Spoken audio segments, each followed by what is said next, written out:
Yeah, bene. Good morning, my relatives.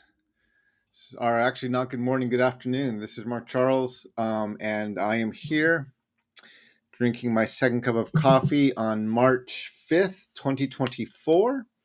And I just want to say hello to everybody. I want to thank those who are up joining me for this coffee and those who are going to be watching it later. And I want to start just as I always do by acknowledging I'm speaking to you from the land of the Piscataway.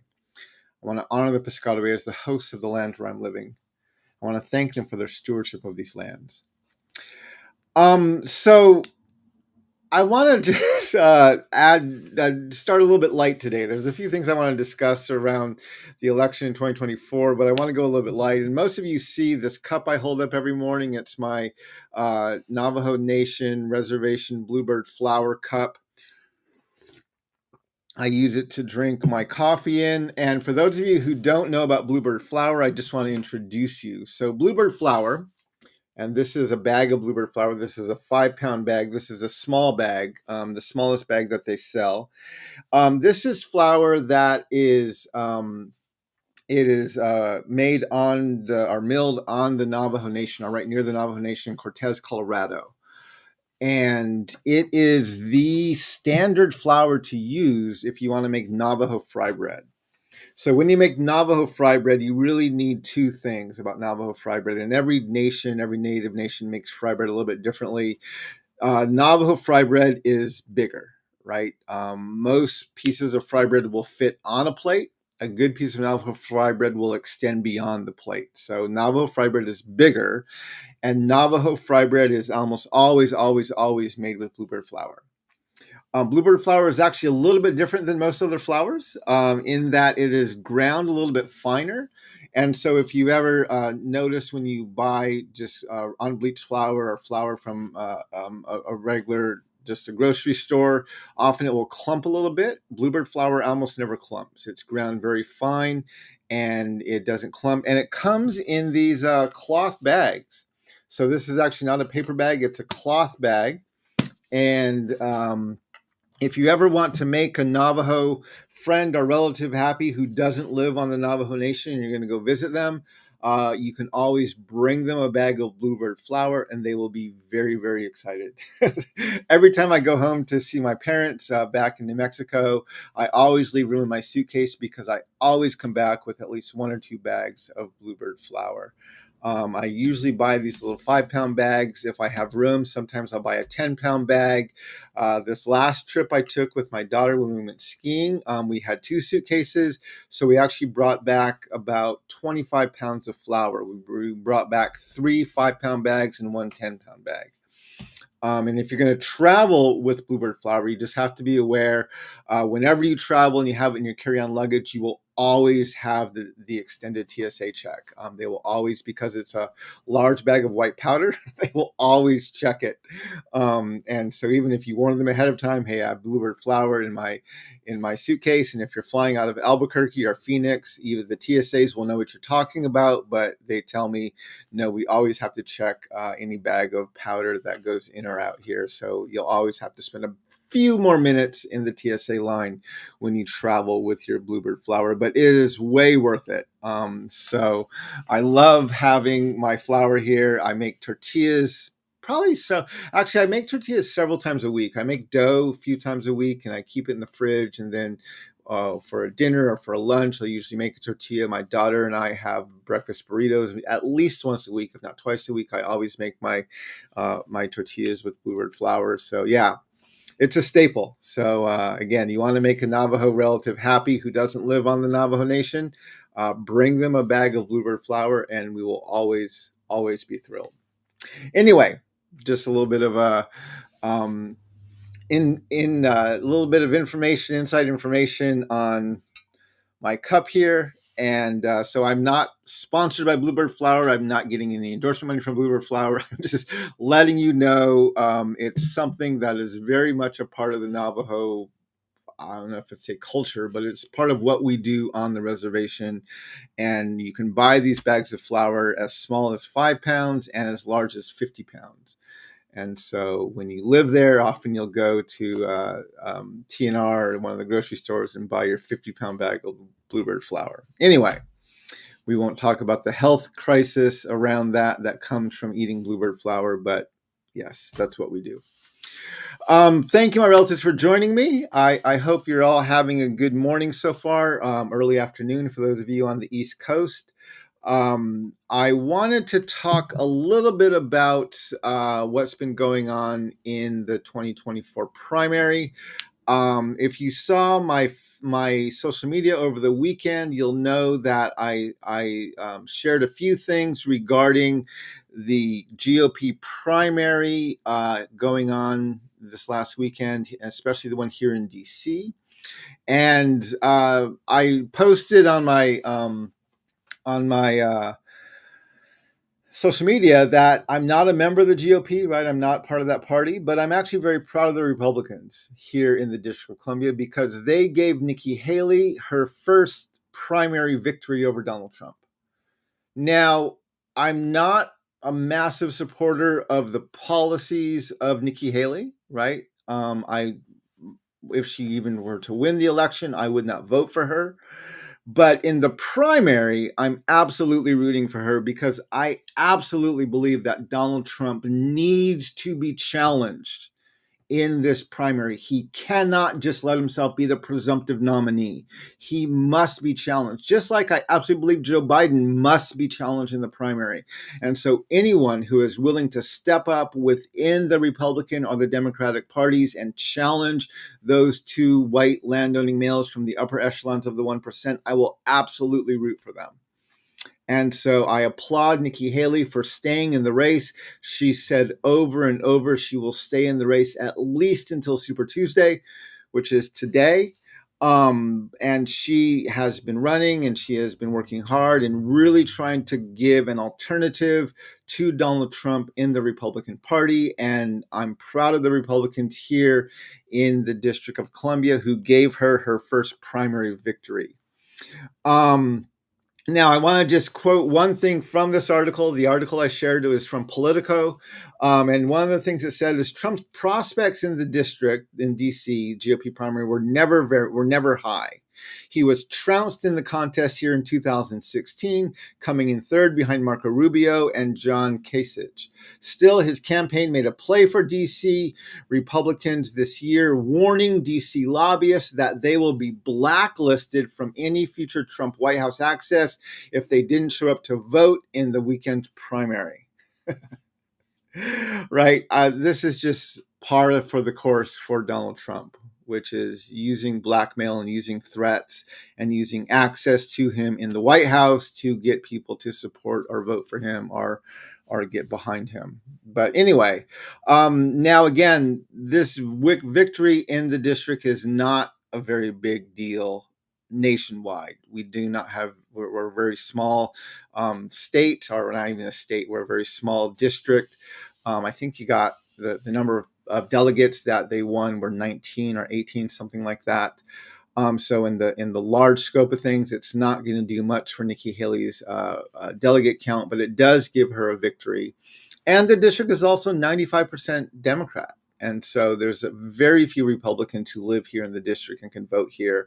And if you read that article, it's interesting because the Republicans who live here define themselves as kind of a different breed of Republicans, right? They know they are in the district. They know it's highly Democratic. They have to go out of their way to be noticed here. And because they live in the district, they have access or at least relationship with a lot of people within the district. And so, or without a lot of politicians here in the district. And so, yeah, there's a lot of things that they kind of set them apart. But anyway, you can read that article. I applaud Nikki Haley. Thank you for staying in the race. And yeah, it's good to see that she is willing to challenge Donald Trump. I'm not going to say much about the Super Tuesday voting going on today. In all likelihood, Donald Trump will be able to clinch, if not even get close to clinching, or even clinch the nomination today. He is expected to do very well in many of the states that are voting today. But I'm not going to be commenting on that as much right now. I may talk about it later this week. So anyway, if you will just hold on with me, my daughter just texted me and I need to double check something really quick here.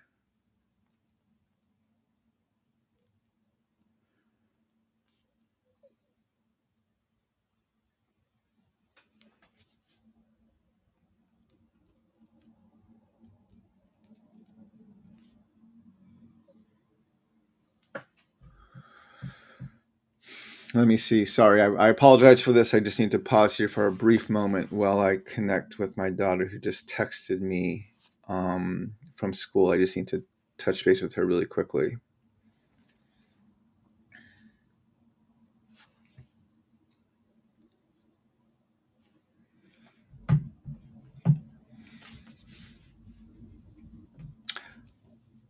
I apologize for this. I'm gonna mute myself for just a moment while I double check on something. I will be right back.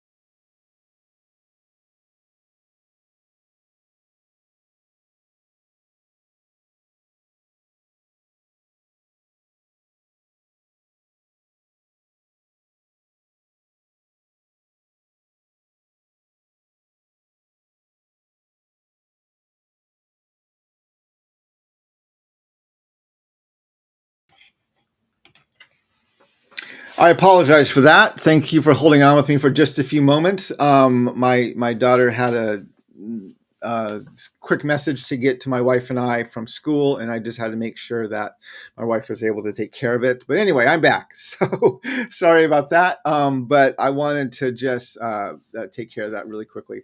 Anyway, so I want to today also talk about, besides Nikki Haley's victory here in the district, I want to also talk about the Supreme Court case that was decided yesterday, where if you follow the Supreme Court case, right, Colorado and a few other states were trying to bar Donald Trump from being on the ballot for president in their states because of his role in the insurrection that happened on January 6th.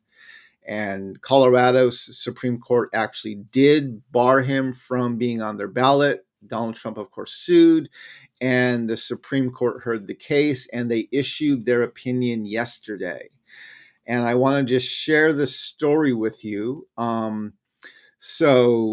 me get this here. And the story that I'm sharing is in the AP News, and it's titled "The Supreme Court Restores Trump to Ballot, Rejecting States' Attempts to Ban Him Over the Capitol Attack." And so basically, the Supreme Court justices yesterday unanimously voted, and they did not state who wrote the opinion. It was an anonymous opinion, but they unanimously agreed that states are not allowed on a state-by-state basis to ban candidates or to withhold candidates from the state ballots for federal elections. And so that was the unanimous part of that decision. There was some disagreement between both the liberals and the conservative judges, as well as even within the conservative judges, about what the majority ended up ruling, where the majority basically ended up saying that the Congress is the only one who can decide who can be on or to be taken off the ballot. And they went as far as to say that Congress needs to pass legislation to actually keep them off the ballot. They need to do it through legislation. And there was a lot of disagreement both within the conservatives as well as within the liberal judges about that, which the majority wrote that, but there was more dissent about how far or what the Congress had to do. And there was disagreement about whether the Supreme Court should have defined what Congress had to do. And the Supreme Court reserved the right to interject itself back into it after the case and basically kind of check on whatever Congress does do at the end. And this ruling, and kind of the very narrow scope that the Supreme Court took. They made almost no references to January 6th. They talked specifically about who gets to decide who's to be on the ballot. And they said Congress gets to make that decision, not the states. Um, and the biggest concern about this is, first of all, this is a huge victory for Trump. It puts him back on the ballot in Colorado, as well as it bars other states from taking him off the ballot, which several states were in the process of trying to do that.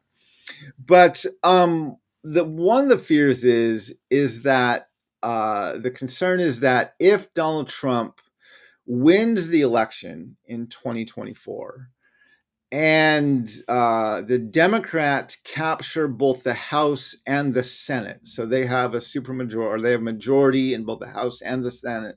So they control Congress.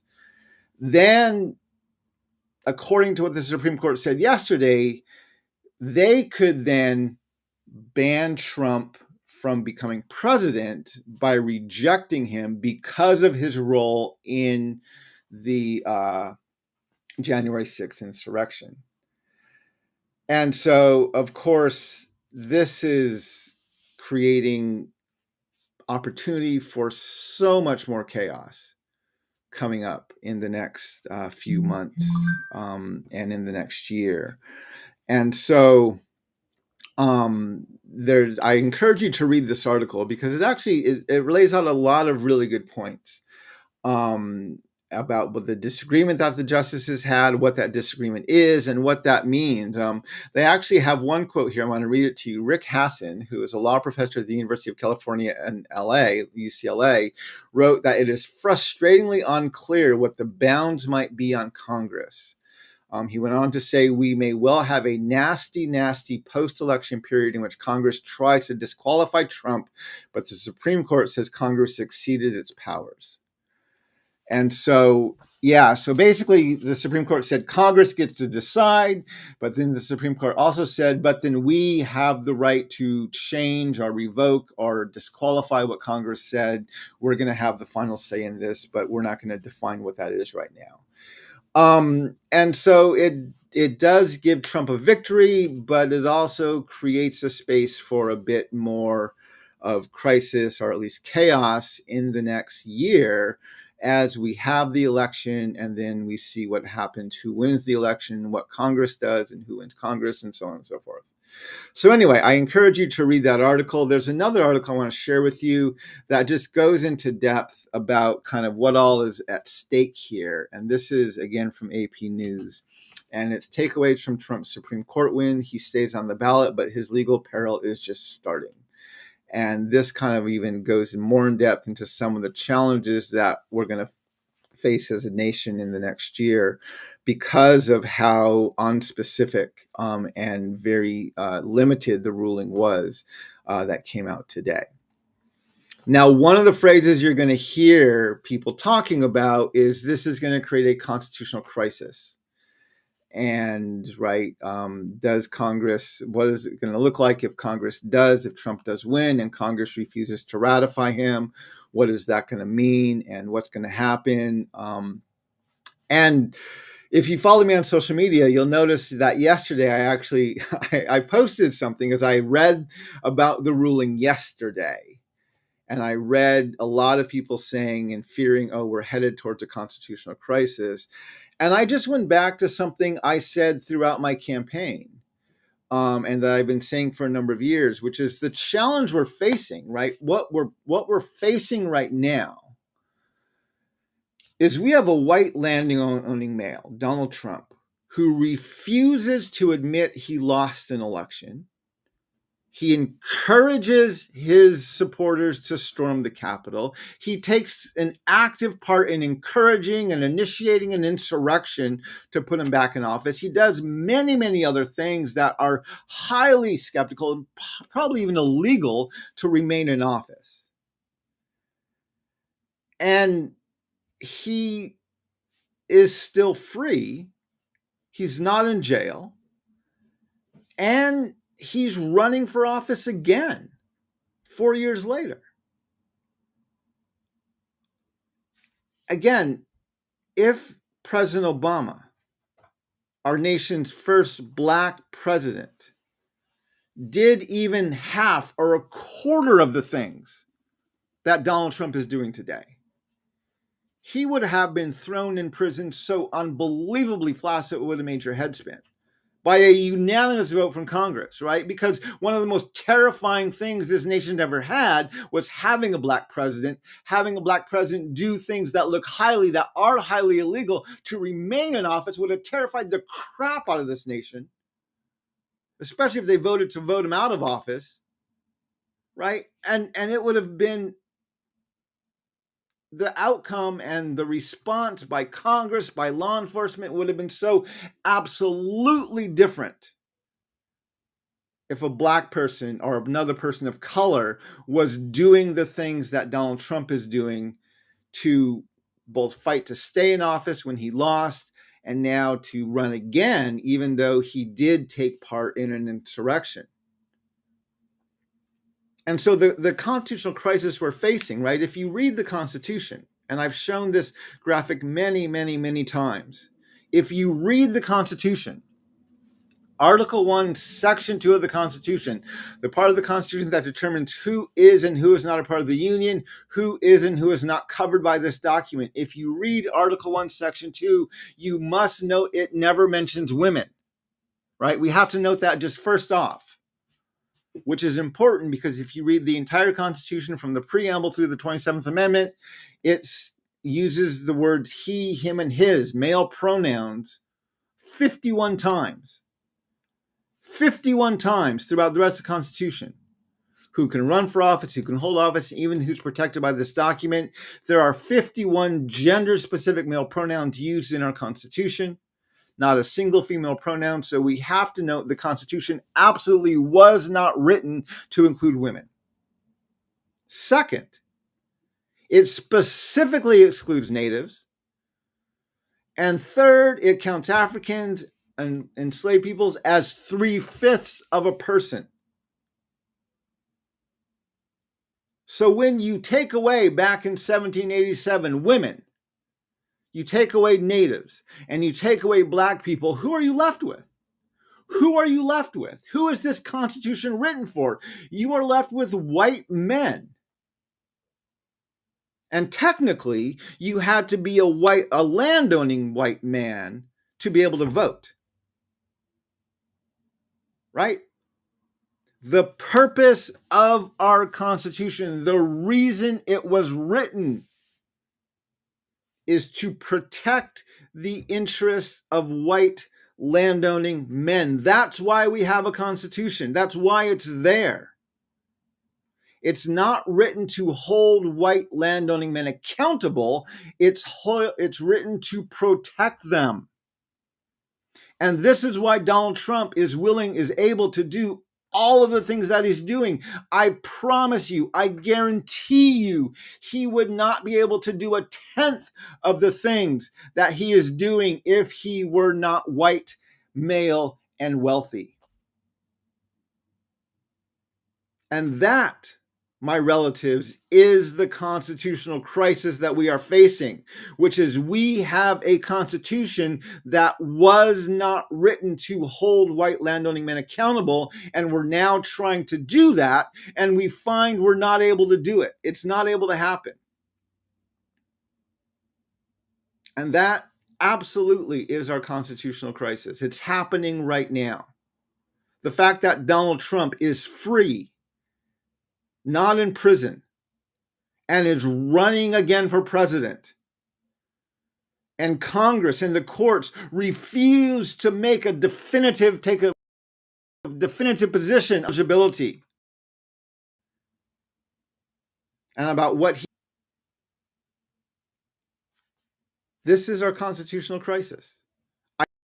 I promise you, if Barack Obama did this, behaved this way, he would have been in jail probably by January 7th.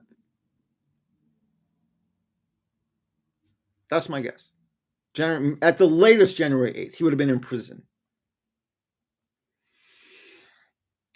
And that's our crisis. This is why, right? I ran in 2020. I wanted to edit the Constitution. I wanted to remove the racism, the sexism, the white supremacy from our Constitution.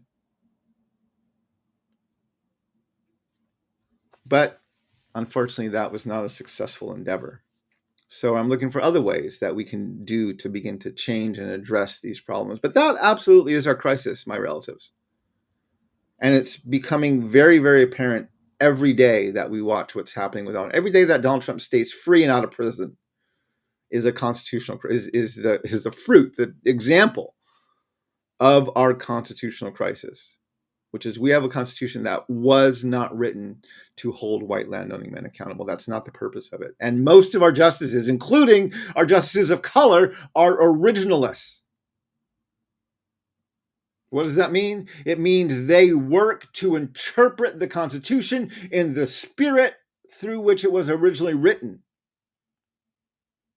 And I promise you, very few, if any, of the founding fathers wrote the Constitution believing that Black people, or Native peoples, or even women would be full-fledged, equal citizens of these United States. That was never their intention. So the fact that even our justices of color are originalists is very disheartening. And that's our crisis. That's our crisis. Anyway, I welcome your feedback on that. Please feel free to put comments into the video. Please feel free to get back and let me know what you think. But I want to end with a bit more of a positive note. It's spring here in DC. The flowers in front of my house are blooming. They're so gorgeous. They're so beautiful. I just want to share some of these pictures with you. I love spring in Washington, D.C. It is my favorite time of season. The flowers, just walking down the street is a gorgeous stroll through beauty. And I am so grateful for the beauty of Washington, D.C. and the flowers that bloom and grow here. Spring is one of my favorite seasons, especially since we moved here to the district from the Navajo Nation. And so look for me sharing more photos of these like these with you over the next few weeks and as we go through spring. Of course, we have the Cherry Blossom Festival coming up in a little while. But yeah, this is one of my favorite times of year here in the district. The mosquitoes aren't here. It's warming up, but it's not hot. It's not humid. You can sit outside in the mornings and the evenings, and it's just beautiful weather. And you have flowers blooming left and right. And I love spring here in the District of Columbia. So anyway, my relatives, thank you for joining me. Thank you for taking time to sit down for my second cup of coffee. I hope you have a great day.